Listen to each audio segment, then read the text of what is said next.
Great, we're at St Paul's Church in Honiton. It's changed a lot since I saw it last, really. It looks very different.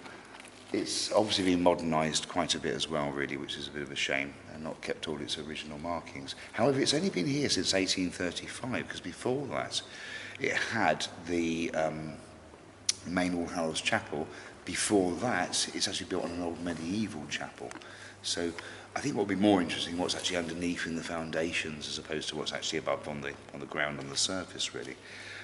My great-grandfather was actually born in Honiton, although which is quite interesting, Henry Clarke, and was here for a period of time. The Clarkes, that's C-L-A-R-K-E, but as we know, the surname variation changes quite a bit. It varies from de Clarke to Clarke to various other spellings and variations, really. It's a shame it doesn't feel like it should. I thought it would feel differently here, but it's a nice church. They've obviously kept it very well. Some of the arting, there's not. I mean, the only thing to really show you guys here today would be. Just follow over here. But you've got a lovely high altar area, which I think is quite nice, and that's quite standing of this design, really, of the architect himself.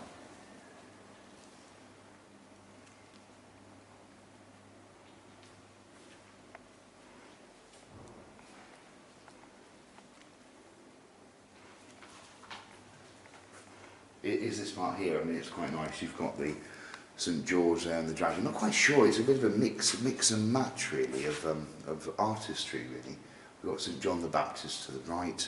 We've got the St George purportedly slaying the dragon. But you can't see through the. I mean, beautiful lilies. I don't want to disturb them, but it's a shame because they're covering up such an interesting piece of work here that isn't always shown. What we have here is the alleged Mary, as in the alleged mother of Jesus. Then we have Mary Magdalene here, which we can't really see through the lilies, really, which is a bit of a shame. Down to his feet there. Very much of that you can get on there. But then you've actually got the Black Madonna as well, which is quite unusual to have that. I don't know if you've already noticed that.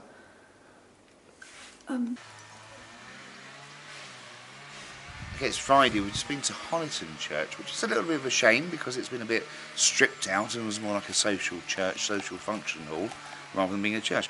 We're here at St Michael's Church in Farway, in Devon. It's a beautiful church, and as I was saying to my learned friend, is that some of the churches that are meant to be seen are only seen by people that are really meant to see them. But what does that mean? It means that if you go off the beaten track, away from tourist routes and traps, you get to find the most beautiful churches that are just tucked away, nestled in the mountainside, really, in the hills, and as opposed to, as my learned friend said, the larger cities that people seem to congregate around because it's a city. So St Michael's Church was built in the 14th century, in the 1300s. It's on an older site as always. There's a lot of history around here from inhabitants being here for well over 9,000 years BC, so that's quite important to know that. It's got a really good feel and energy about it, that's for sure. Basically my four times great-grandfather, Robert Clarke, was in this area in 1790. Now he was born in 1773 in Ireland, but he was actually in this area in 1790 for a specific reason.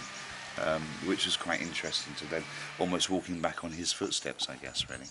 So, and he himself frequented this particular said church. So, yeah, let's pop inside and to see the beauties of the church inside.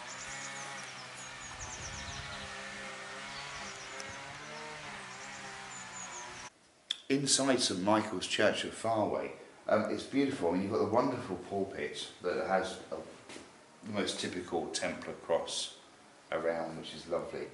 The church itself has an amazing feel to it. It feels very energetic. As we just walk around, we'll travel up here to see the main parts. The rectors of Farway is quite interesting, especially, and it's certainly worth anyone looking at John Moyne in the 1500s. I mean, he was a very prominent figure in the area, John Moyne, M-O-Y-N-E. Let's go around. You can see we've got the wonderful corn, very emblematical. We can see the Rose Cross as well.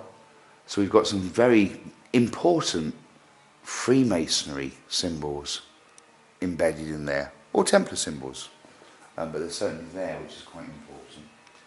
Just a short step up to this part.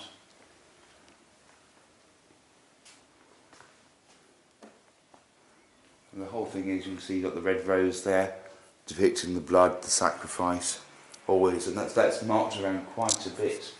So much so that into the altar here,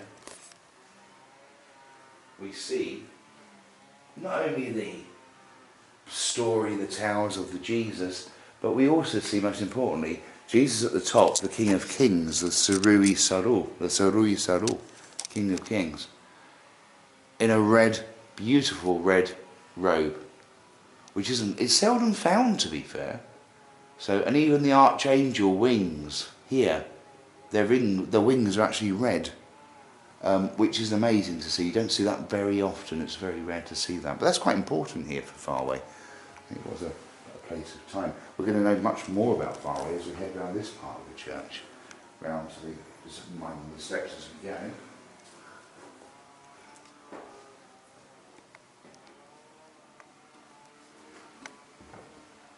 There's a wire there as well.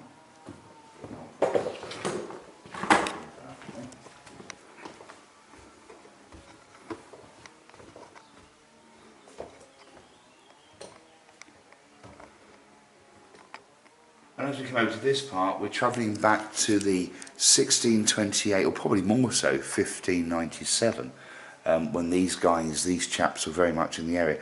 We've got two knights, true Knights Templar, Knights of the Cross, which is amazing.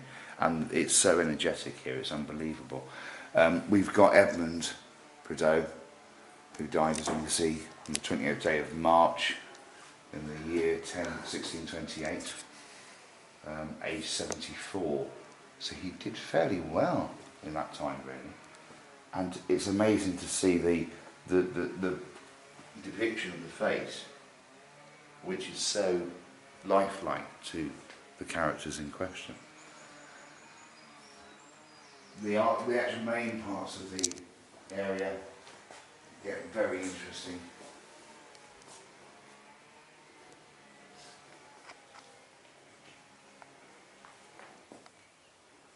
Especially when we see the introduction of the triskelion in the shapes. We've got the triskelion there with the leaves. Now, oddly enough, you could almost depict what sort of leaves they are. They're actually, the flowers are daisies, which are very important when we go into the 49th degree of Freemasonry. If someone was to go through the chapters of Freemasonry in the modern day. So we have the daisies there. But we've also got the leaves of hope there as well, which is talked about within the 53rd degree of Freemasonry, the leaves of hope. So that's quite important, quite interesting as well to see that.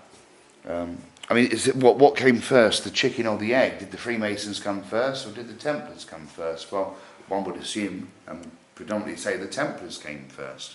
Freemasonry is an afterthought, you know, in the sense of history and time.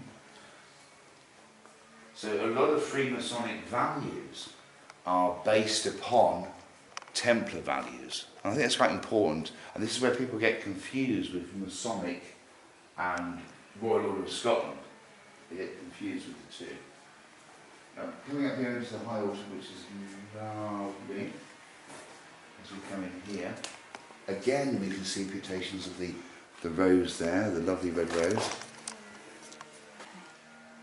So you can see we've got the red rose there, and we've got the family mentioning of the Prideaux, the Prideaux, and also of the Earl of Bath. So we know that the area was very dominant in lords, ladies, earls, counts, countesses. So it's got a lot of history there as well. What's interesting is, and this is what I like to see, the original style of cross.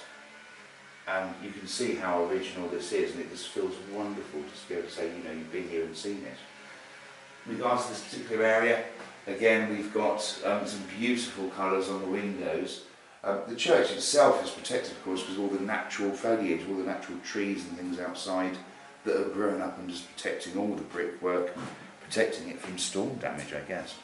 But as a whole, it's a very interesting church and certainly worth a visit.